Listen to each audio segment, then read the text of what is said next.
একজন সোয়ারি নিয়ে হজর রওনা দিলেন। রাস্তার মধ্যে একজন পয়দলে একজন হজর যাইতেছে, তার সাথে দেখা হইল। তো যিনি সোয়ারি নিয়ে হজর যাইতেছেন উনি পয়দলে একজন হজ যাত্রীকে দেখে ওনাকে বললেন, ভাই আপনার কি সোয়ারি নাই?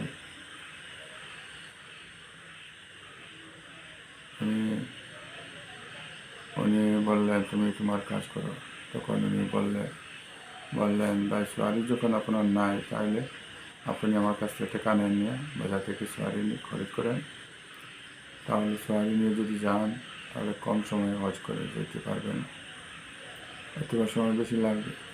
উনি বললেন, হে আল্লাহ, তোমার কাছে আমি প্রিয় না, উনি আমার কাছে প্রিয়।